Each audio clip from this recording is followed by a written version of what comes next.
So today we will be starting with our first problem, that is problem number 1 on branch accounting. Simple problem है ये. Okay, we are going to use a simple methods. stock and data method नहीं use करेंगे. Okay, जो हमने last जो हमारा lecture था उसमें मैंने आपको ब्रांच अकाउंटिंग का थ्योरेटिकल पार्ट डिस्कस किया था. Let me just start that theoretical part.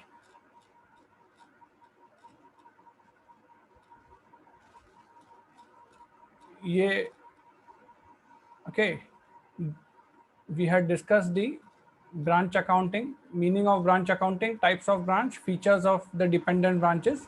और accounting methods में चार अलग अलग मेथड्स होती है जो हमने डिस्कस की थी. First is the debtors method, second is the stock and debtors method, third is the final accounts and fourth is the wholesale branch. Okay, तो ये जो आपको फर्स्ट ईयर बीकॉम पे आपको जो ब्रांच अकाउंटिंग है इसमें सिर्फ दो ही मेथड्स है. पहला है डेटर्स मेथड और सेकंड है स्टॉक एंड डेटर्स मेथड. तो आज का जो पहला सम हम लोग सॉल्व करने जा रहे हैं ये सिंपल डेटर्स मेथड का सम रहेगा. एक बार सम पढ़ लेते हैं. Silver Limited has a branch at Mumbai to which goods are supplied by the head office at cost. Okay, cost पे गुड्स जो है वो सप्लाई किए जाते हैं मुंबई की ब्रांच को. All the expenses of branch are made by head office. The branch remits all the cash received to the head office immediately. From the following information prepare the Mumbai branch account in the books of head office for the year ended 31st December 2007. Mumbai branch account बनाना है head office के books में. इसका मतलब सिर्फ debtors method से आपको ये सम जो है वो सॉल्व करना है. इंफॉर्मेशन दी गई है. Stock, opening stock at branch 1,25,000, opening debtors at branch 60,000. Opening कैसे, क्योंकि देखो 1 जनवरी 2007 की फिगर है. वैसे ही petty cash at branch, opening cash balance है 2,000 रुपीज का. पूरे साल भर में गुड्स कितने इनवॉइस किए ब्रांच को, 6 लाख रुपए के गुड्स भेजे. जो 6 लाख रुपए के गुड्स बेचे थे उसमें से 10,000 रुपए के गुड्स ब्रांच ने रिटर्न कर दिए. ओके, उसके बाद cheques sent to branch for expenses, salary 29,000, rent 9,000 और कैश 12,000. ऐसे टोटल 50,000 का खर्चा, ब्रांच का जो खर्चा था वो हेड ऑफिस ने किया है. और रेमिटेंसेस फ्रॉम ब्रांच मतलब ब्रांच से आने वाला पैसा. कौन सा पैसा आया है, कैश सेल्स के तौर पे 42,000 रुपीज. कैश फ्रॉम डेटर्स मतलब जो सामान आपने उधार में बेचा था, क्रेडिट पे बेचा था, उसका पैसा कलेक्ट करके 6 लाख, ऐसे 6,42,000 रुपीज. रेमिटेंस मतलब पैसा आया है ब्रांच के पास से. पेंडिंग स्टॉक जो है ब्रांच पे वो 92,000 का है. पेंडिंग डेटर्स 2 लाख के है और पेंडिंग कैश है 4,000. ये क्लोजिंग फिगर. ओके, इतने अमाउंट्स के साथ आपको एक ब्रांच अकाउंट बनाना है. बहुत ही सिंपल सम है, जल्दी से हम इसको सॉल्व करेंगे. इस तरीके का आपको अकाउंट बनाना है. सभी का आई होप अकाउंट जो है या लेजर जो होगा वो रेडी होगा. So we will start. Okay, start करेंगे हम लोग ओपनिंग बैलेंसेस से. ओपनिंग बैलेंस मतलब 1/1/2007. ओके, ओपनिंग बैलेंस 1 जनवरी 2007. इसमें आपको बैलेंसेस जो है ओपनिंग बैलेंसेस लिख देना है. कौन से बैलेंसेस दिख रहे हैं यहाँ पे, देखो 3 बैलेंस दिख रहे हैं. एक है स्टॉक का बैलेंस, एक है डेटर्स का बैलेंस और एक है पेटी कैश का बैलेंस. पूरी अकाउंटिंग एक ही लेजर में करनी है. ओके, सभी जितना भी यह अकाउंटिंग है, जैसे लास्ट लेक्चर में हमने डिस्कस किया था, सभी अकाउंटिंग आपको एक ही जो मुंबई ब्रांच अकाउंट है इसी में सब एक्सपेंसेस और इनकम और बैलेंसेस सब इसमें लिख के उसको क्लोज करना है. तो कैसे करना है, पहले बैलेंसेस लिख देंगे. 2 बैलेंसेस. बैलेंसेस में कौन से बैलेंस है. स्टॉक का बैलेंस कितना है, 1,25,000. तो स्टॉक अमाउंट कॉलम में 1,25,000. फिर डेटर्स का बैलेंस है 60,000. तो डेटर्स 60,000. नेक्स्ट पेटी कैश या कैश का बैलेंस है 2,000. तो कैश 2,000. ओके, इन सभी का हमने बैलेंस लिख दिया.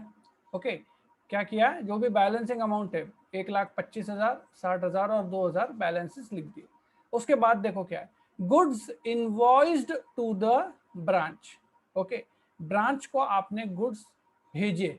कितने के भेजे हैं, 6 लाख रुपए के. तो again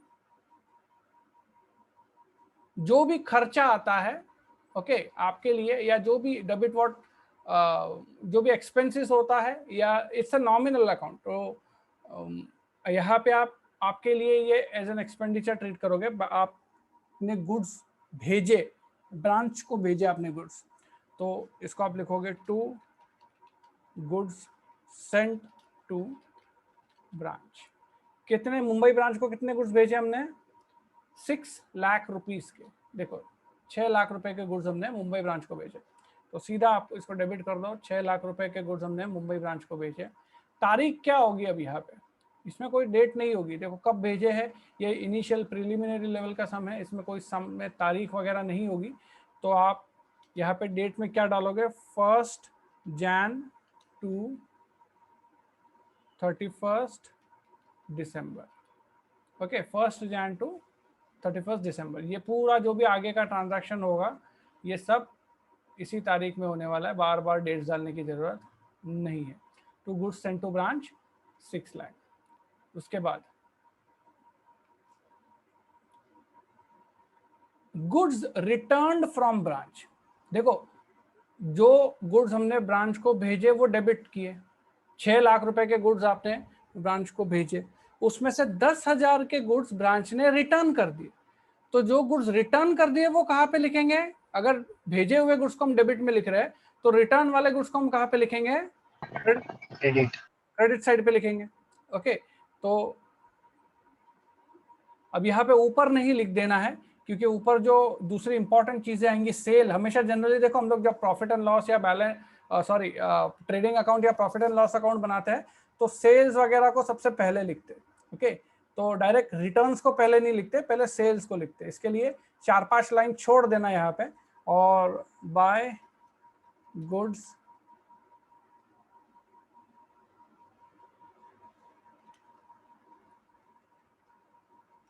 Saint to branch, brackets में आप लिखेंगे रिटर्न। ओके एक लाइन लगे तो इसको हम ऊपर लिख लेते हैं।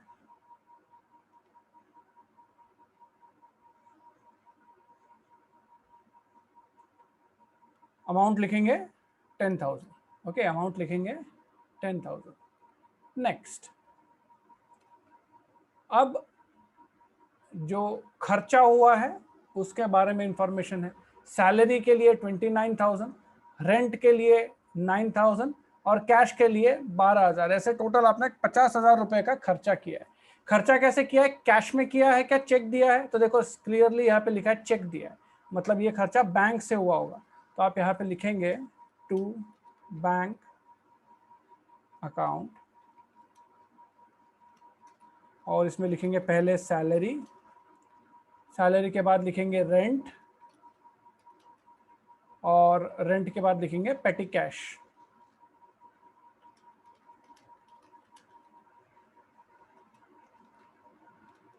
ओके सैलरी कितना है? सैलरी कितना है? 29,000, रेंट है 9,000 और कैश है 12,000। तो 29,000, 9,000 एंड 12,000, ये जो भी एक्सपेंसेस थे ये हमने लिख दिए। सैलरी का 29,000, रेंट का 9,000 और कैश का 12,000। ओके नाउ अब नेक्स्ट क्या दिया है देखो, सब में चेक्स जो सेंड दिए वो हो गया। Remittances from the branch. Okay remittances from the branch, branch से क्या पैसा आया? तो कैश सेल हुआ है। ओके कैश सेल हुआ है, तो यहाँ पे आप लिख देंगे कैश, एक मिनट,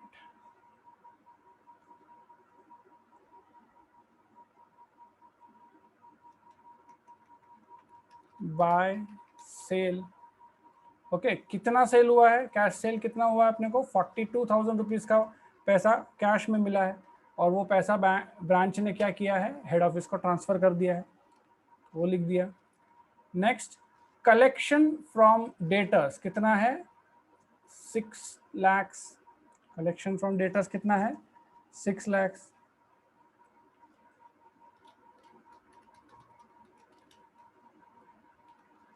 कलेक्शन फ्रॉम डेटर्स ना लिखते हुए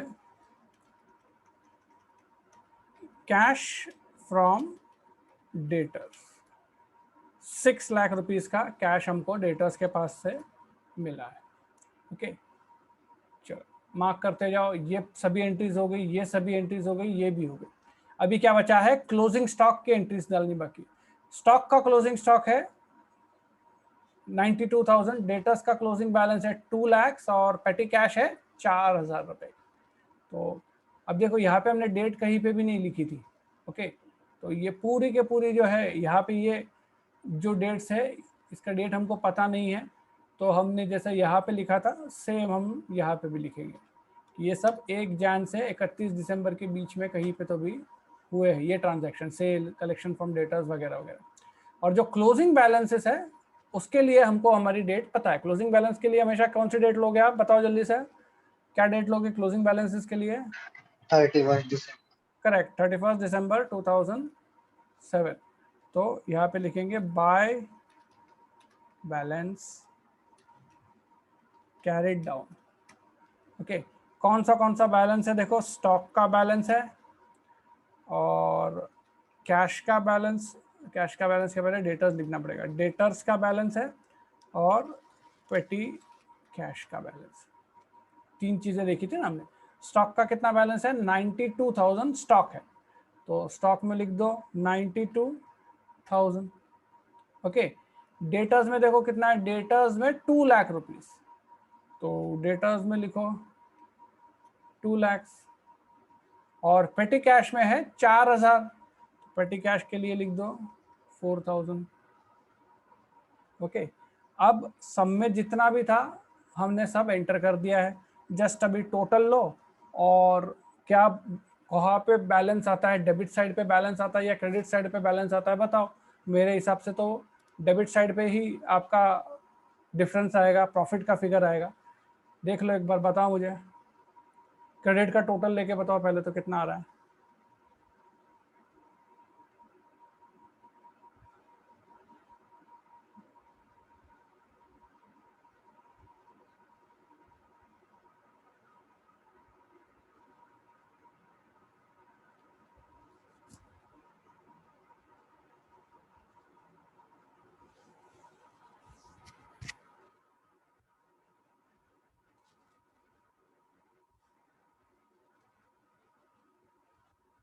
यस, क्रेडिट साइड का टोटल कितना आया, देखो जल्दी से।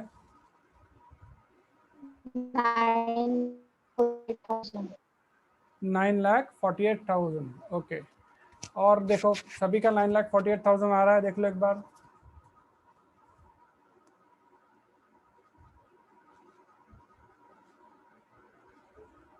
क्रेडिट साइड का टोटल 9,48,000 आता है।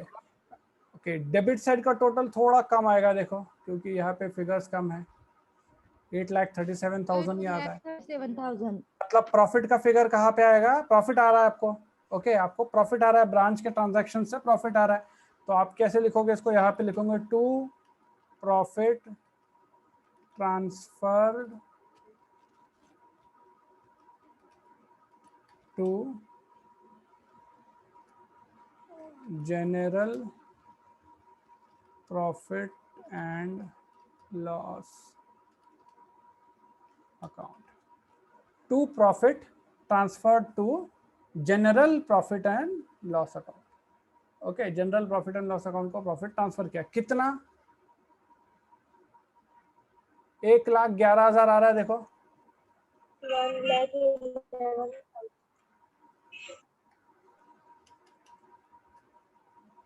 करेक्ट, 1,11,000, 1,11,000। तो इस तरीके से हमारा डेटा सिस्टम के अंदर का सम खत्म होता है। बहुत ही ज़्यादा इजी है, इसमें कुछ भी डिफिकल्ट नहीं है। डेटा सिस्टम बहुत इजी है, स्टॉक एंड डेटा सिस्टम भी इजी है, बस उसमें थोड़े से अकाउंट्स जो है वो ज़्यादा बनाने पड़ते हैं।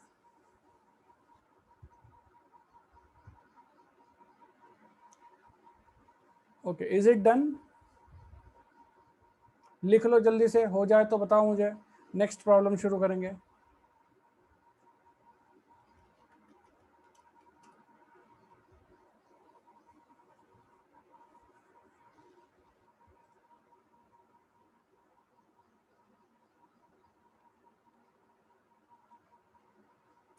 हो गया सभी का?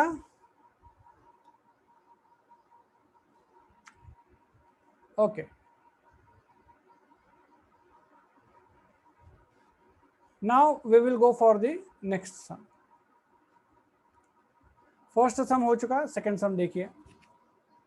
Golden Limited Mumbai opened a branch at Dhule on 1st January 2006. From the following particulars, prepare the Dhule branch account for the year 2006 and 2007. Okay. Goods sent to branch दिया है, check sent to branch दिया है for salary, for petty expenses, then income दिया है cash sale at branch, goods returned by branch and closing stock. Okay, simple है, लेकिन एक साल की जगह पे आपको 2 साल का अकाउंटिंग करना है, 2006 का भी एंड 2007 का भी। ओके, तो यहाँ पे हम हमेशा जैसा एक लेजर बनाते थे, जैसे फर्स्ट सम में हमने एक लेजर बनाया, उसकी जगह पे अब हम 2 लेजर्स बनाएंगे। तो प्रॉब्लम नंबर 2 बुक्स में लिखिए।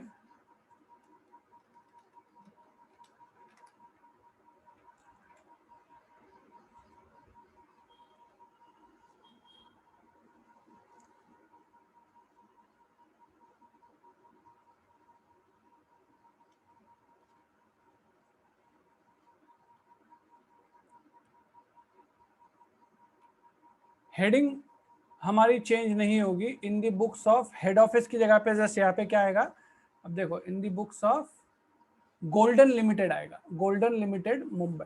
Okay, in the books of head office की जगह पे in the books of Golden Limited Mumbai, और यहाँ पे मुंबई ब्रांच अकाउंट की जगह पे धुले ब्रांच, ब्रांच तो है लिखा हुआ, Dhule branch account for the year 2006। Okay, या 31 दिसंबर 2006। इस तरीके से आपको अकाउंट रेडी करना है।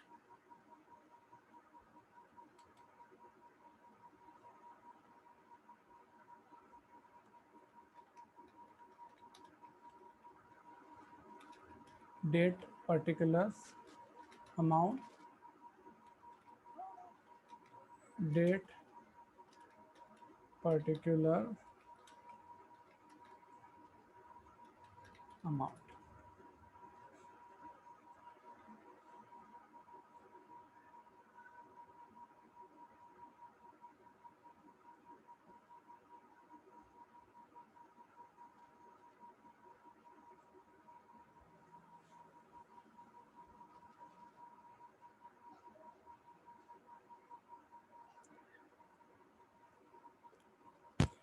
फॉर्मेट रेडी है, शैल वी स्टार्ट?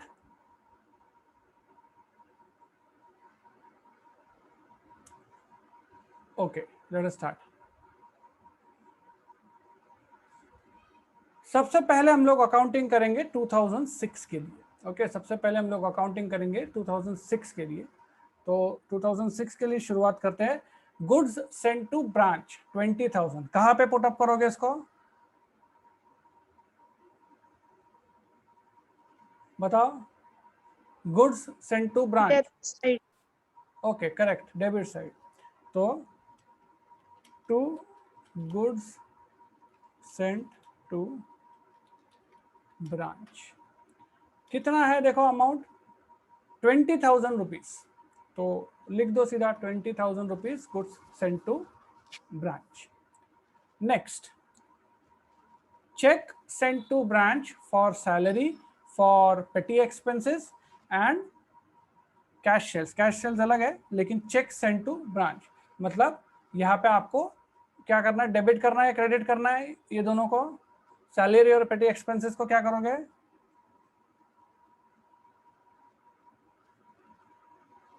डेबिट या credit?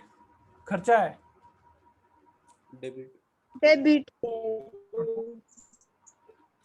Bank, bank salary, to bank salary इसको और अच्छे से समझ में आए इसके लिए सैलरी एक्सपेंसेस कर दो।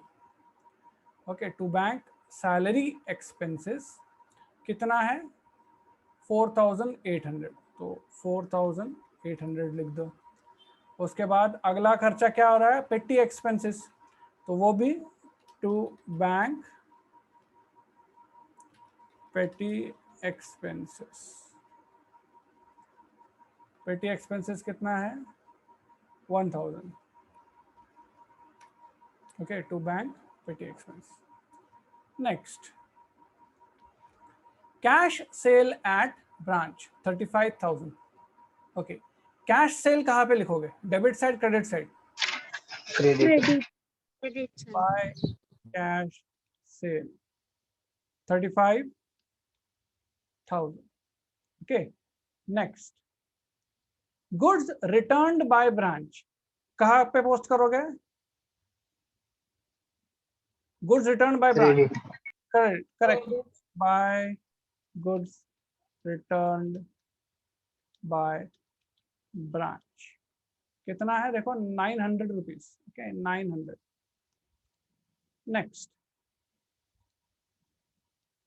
ओके, अभी क्लोजिंग स्टॉक है, stock at branch 5000 and stock पेटी कैश एट ब्रांच 100। तो क्लोजिंग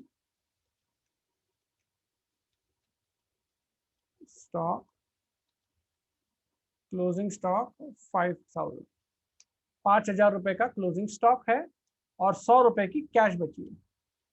तो क्लोजिंग पेटी कैश बैलेंस 100। देखो 2006 के सभी एंट्रीज हो चुकी, 1 2 3 4 5 6 7, 1 2 3 4 5 6 7 सभी एंट्रीज हो चुकी। Now just take the total, credit side का टोटल लो कितना आ रहा है देखो, बताओ मुझे। 41,000। 41,000 करेक्ट है। डेबिट साइड का टोटल कितना आ रहा है 25,800 ही आएगा, मतलब प्रॉफिट आ रहा है कुछ ना कुछ आपका। कितना प्रॉफिट आ रहा है बताओ मुझे।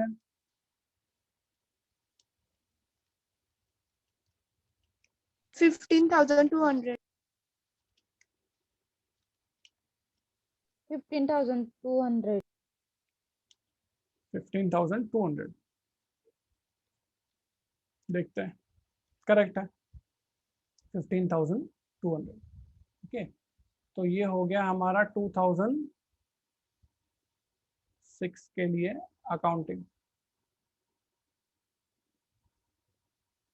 2006 के लिए हमारा अकाउंटिंग हो चुका। सम खत्म हो गया क्या? नहीं, सेम हेडिंग आपको देनी है, सेम अकाउंटिंग आपको करनी है। फिर से नीचे 2 लाइन छोड़ के, ओके, 2 लाइन छोड़ के सेम अकाउंटिंग आपको फिर से करनी है। इस बार क्या नाम दोगे, Dhule branch account for the year ended 2007। ओके, Dhule branch account for the year ended 2007। 2006 का हमने जैसे अकाउंटिंग किया, सेम 2007 का भी करना है। देखो यहाँ पे दिया है 2007 के भी फिगर्स दिए। ओके, तो सेम वैसे अकाउंटिंग फिर से करना है अपने को। जल्दी से आप पहले तो जो हमारा फॉर्मेट है वो बनाओ, फिर हम सॉल्व करना शुरू करते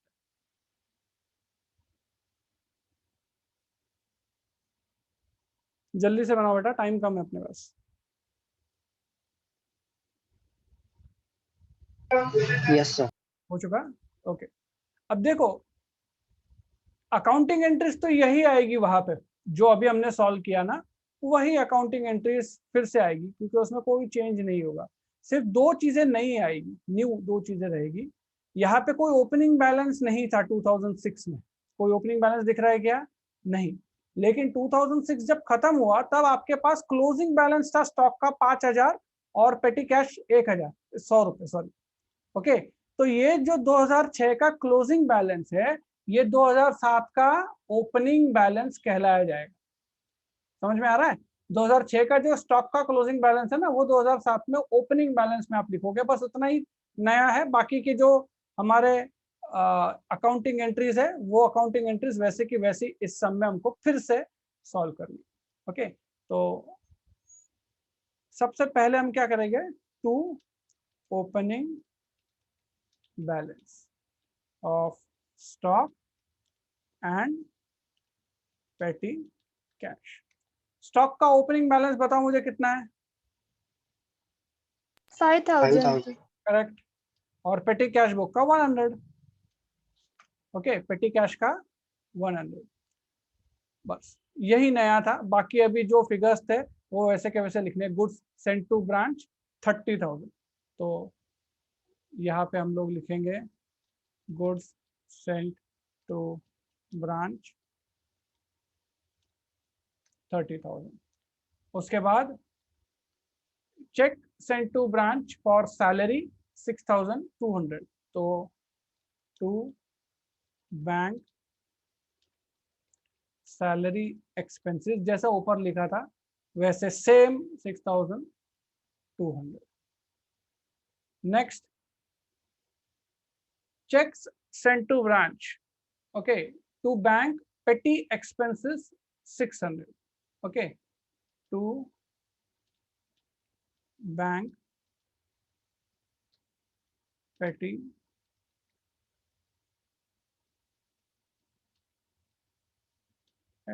expenses 600, okay. Next, cash sale at branch 55,000, by cash sale at branch, कितना है cash sale at branch? 55,000। Next, goods returned by branch 800, तो by goods returned by branch 800, goods return by branch 800। Same बिल्कुल 2006 का जैसे किया था वैसे। Stock at branch 6,000 and cash balance है 200, तो क्लोजिंग स्टॉक ऑफ ब्रांच 6,000 और क्लोजिंग पेटी कैश बैलेंस 200। ओके, ये अमाउंट्स लिख दी। इसका टोटल आप देखिए 62,000 आ रहा है क्या आप लोगों का? देखिए एक बार, 62,000 आ रहा है क्या सभी का? देख लो बेटा। Yes, sir. Now profit calculate करो। To profit transfer to 20,100. okay, let us see, to general P&L account 20,100, correct, 20,100 tally हो रहा है। तो इस तरीके से आपको डेटा सिस्टम के अंदर सम सॉल्व करने। ओके, यहाँ पे हमारा दूसरा सम भी जो है वो खत्म होता है। लिख लो जल्दी से इसको।